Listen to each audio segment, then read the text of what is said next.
now for reaction. Former presidential candidate Larry Elder. All right, Larry, Governor Moore, he's slamming Trump's, quote, scare tactics. Is Trump misleading the public about crime in Baltimore? Because I tell you, last time I was in Baltimore, it was a little while ago, it was a few months ago, but it was not a safe place to walk around.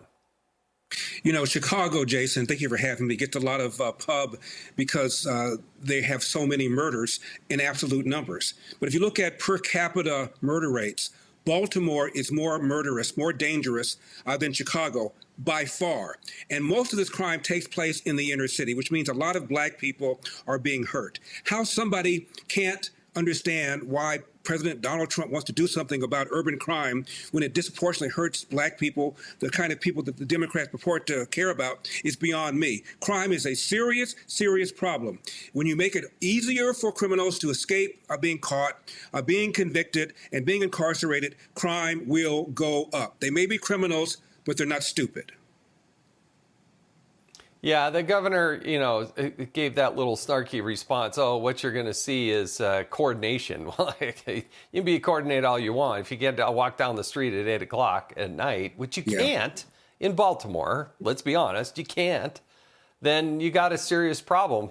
One of those issues that Donald Trump wants to take on is signing these executive orders ending cashless bail. Where are you at, Larry Elder, on cashless bail? How does this contribute to the problem as opposed to, solving it?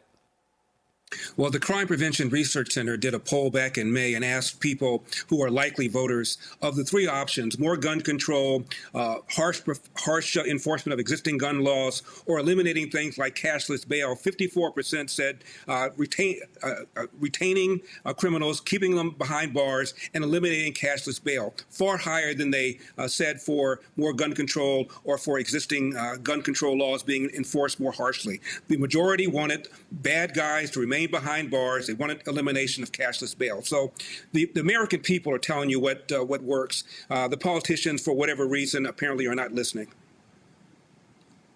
Well, look, the consequences they're supposed to be the deterrent for criminals and potential crimes. If you know you're just going to get right out, what sort of, especially people that are minors, they know even if the cops come, they'll be back out in an hour or two. They probably get a nice little, nice drink of water and maybe a little rest before they do that. But right. There's no consequence. That's you have to have the cops on the street, but you're also going to have the prosecutors. And that's the common denominator that I see with Chicago, Baltimore, LA, San Francisco.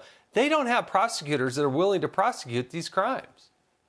Well, that's right. And what's maddening is you look at a place like Washington, D.C., and the union will tell you that they've manipulated the crime stats. So it's probably even worse. They're downgrading felonies into misdemeanors to make things look even better. So it's probably even worse than we think.